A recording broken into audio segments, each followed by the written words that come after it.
General Wade stared at Eleanor for a long moment, his weathered face unreadable. You want to study them, while they're positioning orbital weaponry above every major city on Earth. Eleanor brushed a strand of dark hair from her face, unfazed by his skepticism. That's exactly what I want to do.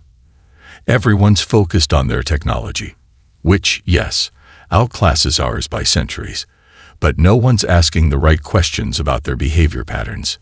She pulled up a series of recordings on her tablet, showing the precise, geometric formations of Voltraxian scout ships.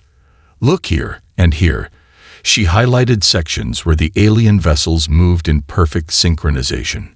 No individual deviation. No improvisation. Even our most disciplined flight squadrons show variations in formation, but theirs are mathematically perfect. Wade leaned forward despite himself. What are you suggesting? I'm suggesting that understanding their psychology might reveal vulnerabilities their technology doesn't have. Eleanor switched to a different recording, the only public broadcast Admiral Krellox had made. Notice how he never uses first-person singular pronouns. Always we, never I. Their language structure suggests a fundamentally different consciousness than ours. Outside the window, fighter jets scrambled across the darkened sky, a futile gesture of defiance. The bunker's fluorescent lights flickered as another power surge rippled through the grid. They had hours, maybe less, before the Voltraxians lost patience with humanity's delaying tactics. I need a team, Eleanor continued, scrolling through a list of names. Linguists, behavioral psychologists, game theorists, people who understand patterns of thought, not just weapon systems. Wade's phone buzzed with yet another urgent message from the Joint Chiefs. He ignored it. And if I authorize this wild goose chase, what exactly do you expect to find? Eleanor's eyes gleamed with the intensity that had made her both renowned and isolated in academic circles. Every species evolves with blind spots, General. Things they can't see because they never needed to. For us, it might be our limited sensory range or our cognitive biases. For them, she gestured toward the ceiling, where somewhere above, alien eyes watched. We won't know until we look, but I guarantee they have weaknesses we haven't even thought to exploit. The general's aide burst through the door, face pale. Sir, the president's requesting your presence. The Voltraxians have moved up their deadline. We have 36 hours, not 48. Wade stood, decision made in the crucible of necessity. You have 12 hours, Dr. Chen. 12 hours to find me something. Anything. We can use. He scribbled an authorization code on a slip of paper. This will get you the resources you need. Don't make me regret this. As the general strode from the room, Eleanor was already sending messages to her prospective team members. Most were already en route to various government bunkers, the advantages of a global crisis that concentrated experts in secure locations. She paused over the last name on her list, Dr. Hiroshi Takahashi, whose controversial work on non-human communication systems had been dismissed as theoretical indulgence. Not so theoretical now, she murmured, adding his name to the priority contact list. Outside, the Voltraxian ships maintained their perfect, unwavering positions, a silent testament to an intelligence that had crossed interstellar space to conquer Earth. What they couldn't possibly know was that their greatest threat wasn't hiding in military bases or weapons caches, but in the chaotic, unpredictable minds of the very humans they had come to subjugate. Play it again, Eleanor instructed, rubbing her temples as the team reviewed the intercepted Voltraxian communications for the 12th consecutive hour. Maya Patil adjusted her glasses and replayed the sequence of clicking sounds and harmonic resonances that constituted the alien language. The abandoned subway station walls, now covered with hastily mounted monitors and translation algorithms, gave their impromptu command center the feel of a fever dream. Part academic conference, part doomsday bunker. There, Dr. Takahashi pointed at a wavelength pattern frozen on screen. Every time they encounter resistance, even minor resistance, they transmit this exact sequence. Not similar, exact. Down to the microsecond. Eleanor frowned. No variations at all. That's not just discipline. That's inhuman, offered Colonel Chen, the military liaison who had initially regarded Eleanor's team with thinly veiled skepticism, but now leaned forward with genuine interest. Even our most precisely programmed response protocols show variations based on operator input. It's like they're sharing the same thought, Maya said, pulling up comparison charts. Not coordinating, actually experiencing identical neural patterns. The implications sent a chill through the room.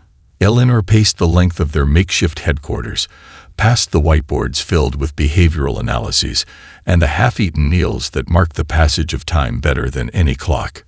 If they're functioning as a collective intelligence, she reasoned aloud, then they've evolved beyond individual decision-making entirely.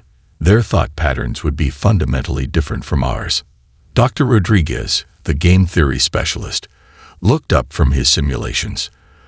That's consistent with their battle tactics. Perfect coordination, zero improvisation, and complete commitment to the most statistically optimal strategy.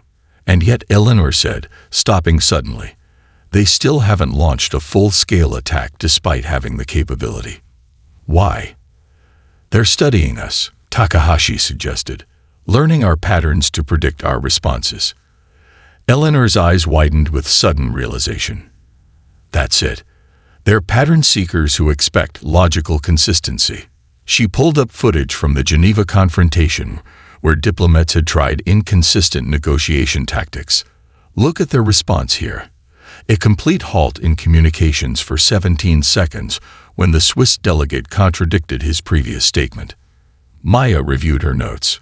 Similar reaction when the military employed unpredictable defense patterns in the Jakarta incident. Colonel Chen straightened. You're saying they're processing falters when they can't identify a pattern. More than falters, Eleanor said, excitement mounting in her voice. I think they're fundamentally incapable of processing true randomness or contradiction. Their hive structure would have evolved for perfect efficiency, eliminating the noise of individual thought, which means human unpredictability. Rodriguez began. Could be our greatest weapon, Eleanor finished, already reaching for the secure line to General Wade. They've never encountered a species that embraces illogical thinking or contradicts its own established patterns. Our individual nature, the very thing that makes centralized defense so difficult, might be incomprehensible to them. As the implications sank in, the exhausted team felt the first stirrings of genuine hope. Outside their underground sanctuary, Valtraxian ships continued their methodical positioning, unaware that their perfect, logical minds were about to encounter something they had never evolved to comprehend. The beautiful chaos of human individuality. Rain pattered against the camouflage ponchos as Lieutenant Sophia Rice led her small team through the dense underbrush. Seattle's outskirts had become Valtraxian territory 3 days ago, with a monitoring outpost established on what had once been a scenic overlook popular with hikers. Remember, Sophia whispered into her comm unit, this isn't about engaging them. It's about testing the theory. Her team, 3 soldiers, a cognitive psychologist, and a street performer who specialized in improvisational movement, exchanged nervous glances. Their briefing from Dr. Chen had sounded almost comical. Deliberately act unpredictable, follow no discernible pattern, and observe how the aliens respond. Team Chaos in position, Sophia reported quietly. Through her binoculars, she could see the sleek curves of the alien structure, its surface reflecting the northwest rain in prismatic patterns. 2 Valtraxian sentries stood perfectly motionless at precisely equal distances from the entrance. Dr. Abernathy, the psychologist, raised his specialized scanner. Confirmed readings of their communication frequencies. We'll know if they're talking to each other or their command structure. Team Paradox. Team Nonsense. Confirm positions, Sophia requested. 2 affirmative responses came through her earpiece. 3 teams, 3 approaches, all deliberately contrary to standard military doctrine. Sophia took a deep breath. Begin Operation Wonderland. Now. What followed would later be described in military academies as either brilliant psychological warfare or the most absurd combat operation in human history. Team nonsense emerged from the tree line first, soldiers marching backward while reciting nursery rhymes through their tactical speakers. They would advance 3 steps, then retreat 5, then advance 8, following the Fibonacci sequence rather than any tactical logic. The effect on the Voltraxian sentries was immediate and visible even through the rain. Both aliens froze completely, their smooth movements interrupted as if they'd encountered a critical system error. "They're transmitting," Abernathy whispered excitedly. Massive data burst to their command structure. "They're asking for instructions." Team Paradox deployed next, broadcasting contradictory heat and motion signatures, using technology designed to make one soldier appear as 3 and 3 appear as none. The mixed signals caused the Voltraxians to rotate in jerky, uncoordinated movements, nothing like their usual fluid precision. Sophia nodded to the street performer, Dante, who had been remarkably calm throughout the operation. "You're up."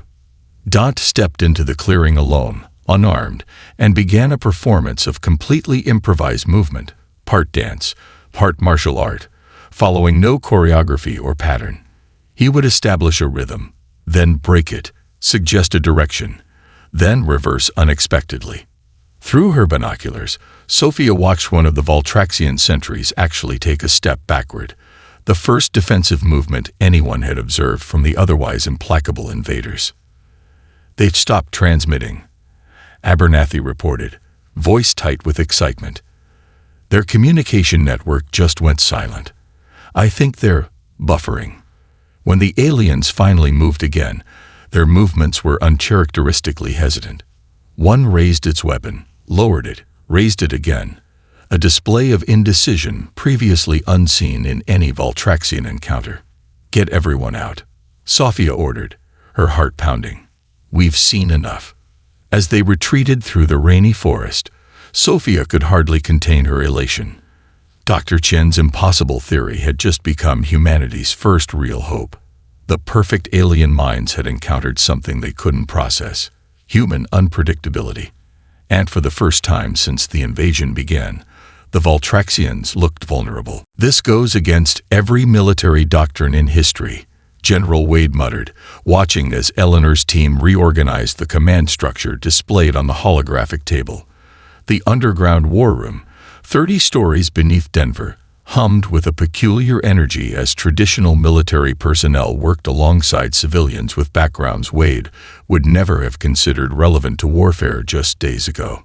"That's precisely the point," Eleanor replied, not looking up from the complex pattern-breaking algorithms being developed by a team led by Dr. Isamu Kato, a chaos theory mathematician who had once been dismissed from a prestigious university for his unnecessarily abstract research.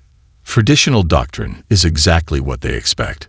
Wade watched as a jazz drummer demonstrated rhythmic variations to a group of communication specialists. "And you're certain they can't adapt? Intelligence that advanced must be capable of learning."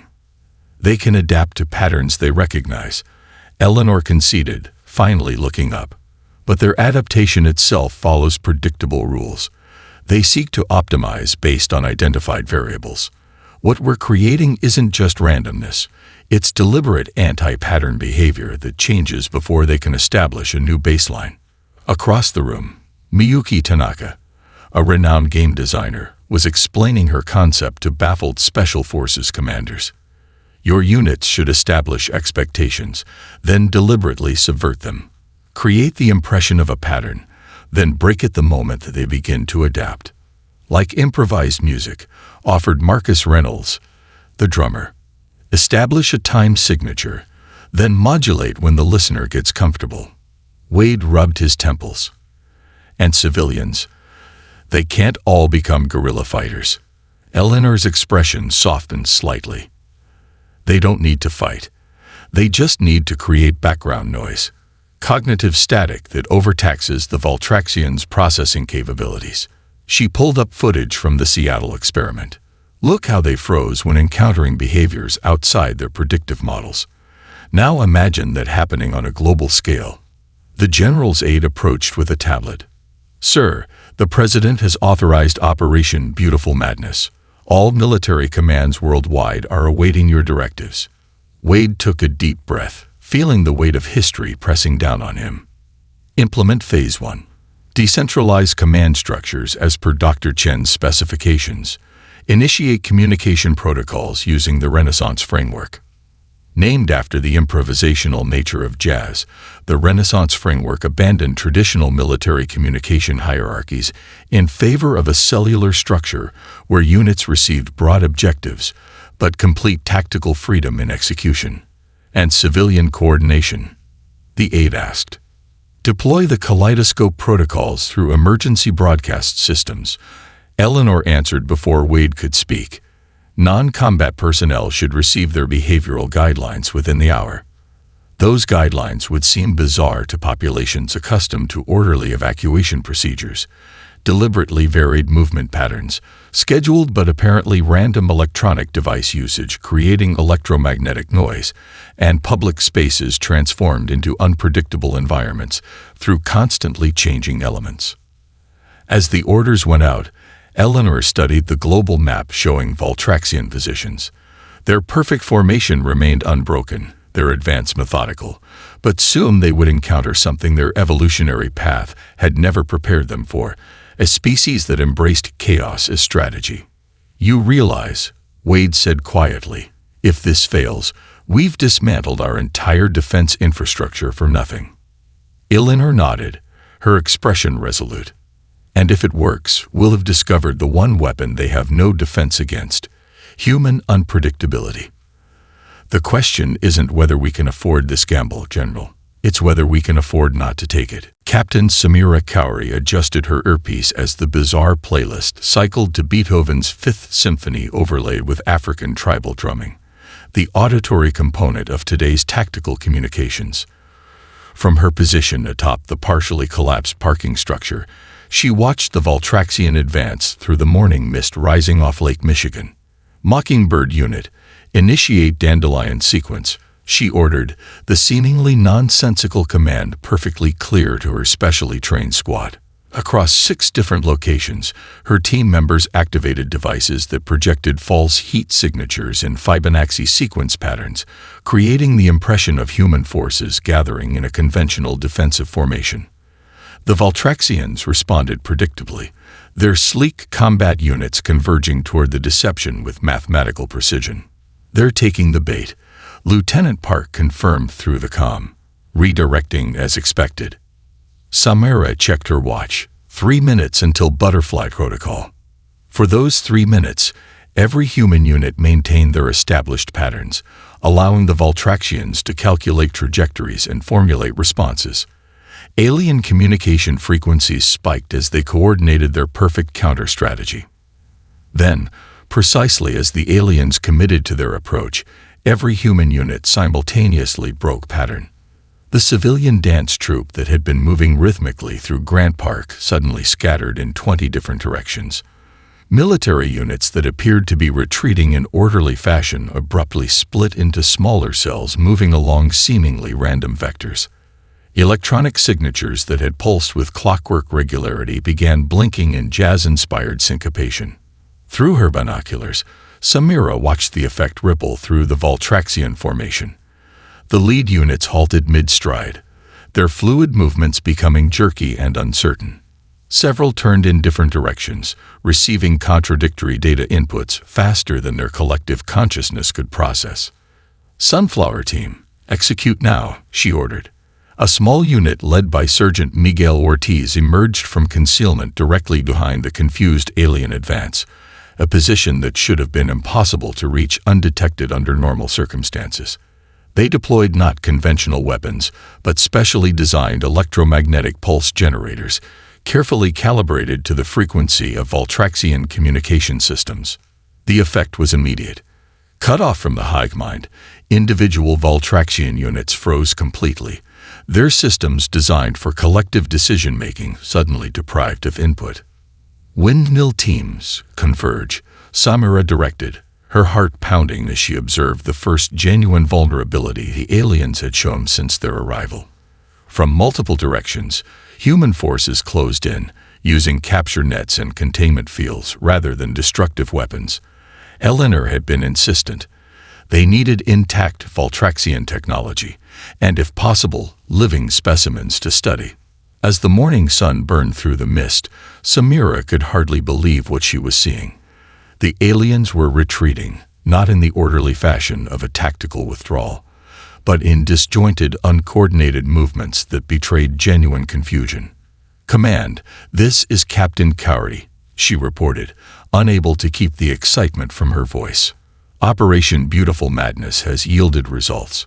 The Chicago sector shows confirmed Voltraxian retreat, and we've captured intact technology and 3 functional alien units." The response came not from military command, but from Dr. Eleanor Chen herself.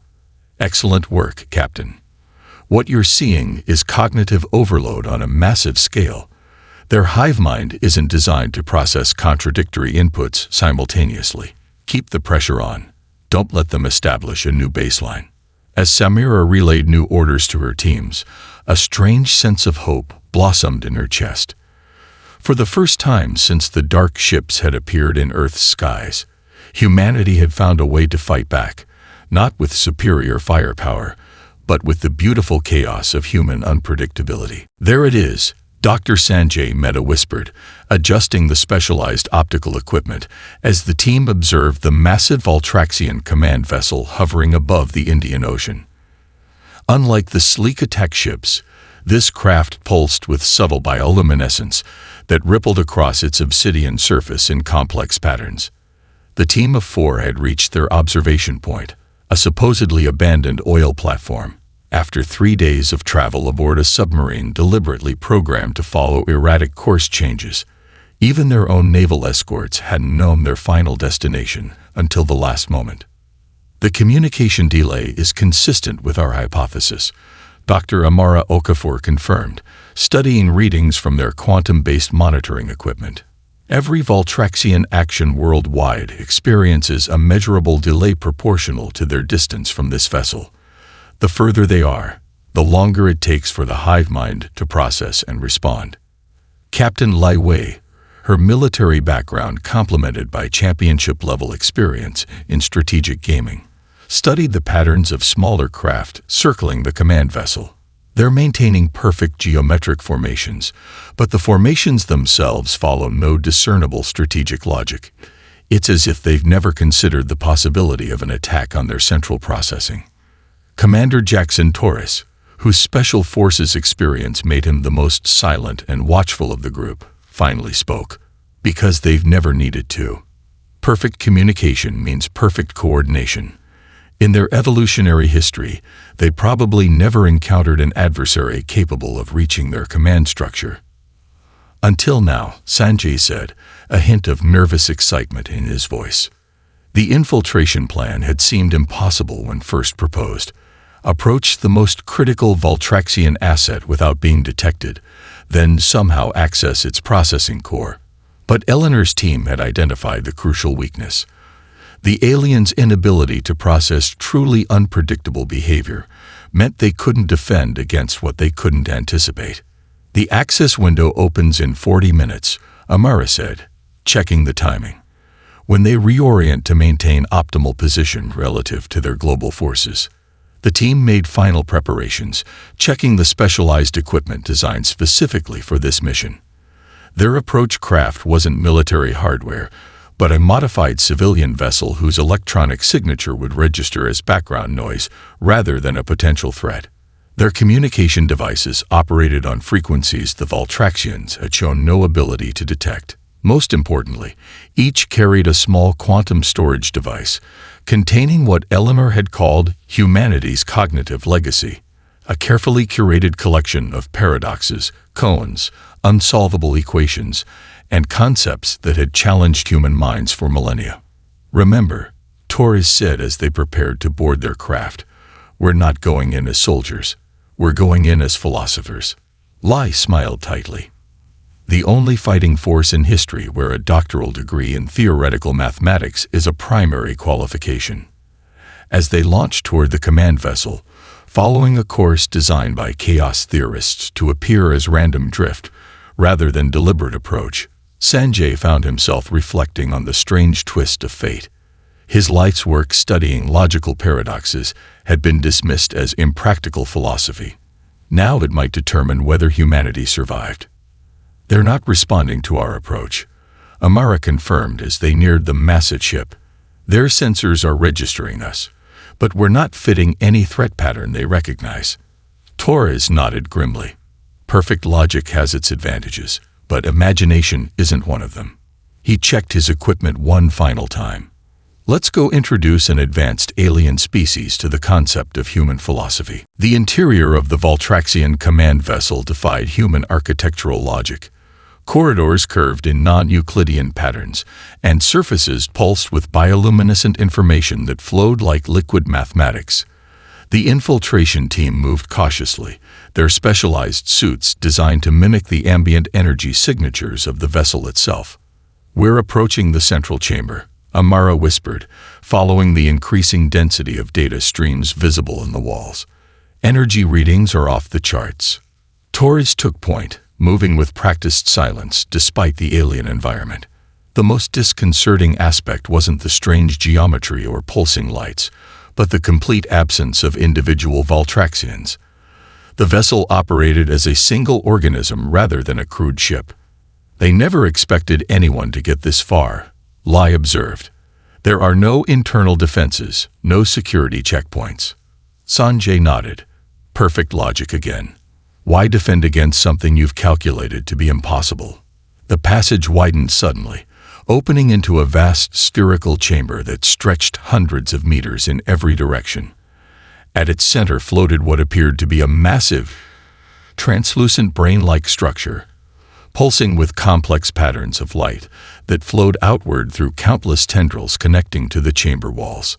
The physical manifestation of their hive mind. Amara breathed, her scientific detachment momentarily overcome by wonder. "It's beautiful." Torres remained focused on their mission. Interface point. Amara consulted her specialized scanner. "There." She pointed to a console-like growth protruding from the chamber floor. "That's a direct neural interface. They use it for data absorption from conquered species." "Ironic," Lai commented dryly. "We'll use their own knowledge-gathering system against them." As they approached the interface, the chamber remained eerily silent. No alarms, no defensive measures, only the gentle pulsing of the massive neural structure as it coordinated the conquest of Earth. Sanjay removed the quantum storage device from his pack. Years of human philosophical thought, centuries of paradoxes and koans, millennia of questions without answers, all compressed into a format the Valtraxian mind could absorb but not resolve. "Are we certain this will work?" Torres asked, his usual certainty wavering before the alien majesty of the hive mind. "No," Sanjay admitted, "but uncertainty itself is the point. They evolved to process only that which can be definitively resolved. The human mind evolved to live with ambiguity, to find meaning in questions that have no answers." He gestured to the storage device. "This contains the essence of human consciousness, our ability to embrace contradiction and still function." Amara began interfacing their technology with the alien console. The Valtraxians conquered worlds through perfect logical analysis. They've never encountered a species that thrives on paradox. The interface accepted their connection with surprising ease. The upload began. Zeno's paradoxes, quantum superposition principles, the grandfather paradox, the liar's paradox, koans from Zen Buddhism, unsolvable mathematical conjectures, and philosophical questions about consciousness that had challenged human minds for millennia. At first, nothing happened. Then a subtle change rippled through the neural structure, a momentary stutter in its perfect rhythm. "It's working," Amara whispered, watching her readings. "The hive mind is attempting to process the information, but it can't resolve the paradoxes." Another ripple, stronger this time. The bioluminescent patterns accelerated, then slowed, then fragmented into chaotic, uncoordinated pulses. It's experiencing cognitive dissonance on a massive scale, Sanjay explained, watching in awe as humanity's oldest questions challenged the perfect logical mind of an advanced alien species. For the first time in its existence, it's encountering problems that cannot be solved through pure logic. The chamber began to vibrate as the neural structures pulsing became increasingly erratic. The revolution had begun, not with weapons, but with philosophy. 5 years after what became known as the Awakening, Eleanor Chen stood on the observation deck of the United Nations Collaborative Space Center, watching as engineers made final adjustments to humanity's first faster-than-light vessel. The ship, named Paradox, incorporated modified Valtraxian technology, alongside human innovations that would have been impossible before first contact. "Still hard to believe sometimes," said a melodic voice beside her. Eleanor turned to see Vala, formerly a fragment of Admiral Krolox's consciousness, now an individual with her own distinct personality and appearance. The Valtraxian's iridescent skin shifted in patterns that expressed her contemplative mood. "Which part?" Eleanor asked with a slight smile. "That we survived, or what came after?" "Both," Vala admitted. "For countless generations, we moved through the galaxy as a single mind, believing our perfect unity represented the pinnacle of evolution. We never considered that a species of chaotic individuals could possess wisdom we lacked. Below them, human and Valtraxian engineers worked side by side, their collaboration producing technologies neither species could have developed alone. The peace treaty signed 3 months after the Awakening had evolved into something far more profound. A genuine partnership between two fundamentally different forms of intelligence. The philosophical upload didn't just disrupt your hive mind," Eleanor observed. "It transformed it." Vala's skin rippled in the Valtraxian equivalent of a nod. "When the paradoxes cascaded through our collective consciousness, we experienced something entirely new, individual thought. For the first time, different parts of the hive mind reached different conclusions about the same information. The transformation had been both beautiful and painful. As the once perfect unity fractured, individual Valtraxians had emerged from the collective, each experiencing personhood for the first time. Their society had reorganized from a singular consciousness into a community of distinct individuals who chose to share thoughts rather than being subsumed by them. "We came so close to destroying each other," Eleanor said quietly. "If we'd followed traditional military doctrine, you would have failed," Vala finished frankly. "And we would have remained imprisoned in our perfect, logical singularity, never knowing the creative potential of individual consciousness." The ship's engines began their preliminary ignition sequence, bathing the observation deck in soft blue light. The Paradox would carry a mixed crew of humans and Valtraxians to establish diplomatic contact with other civilizations, some already known to the Valtraxians, others discovered through combined intelligence efforts.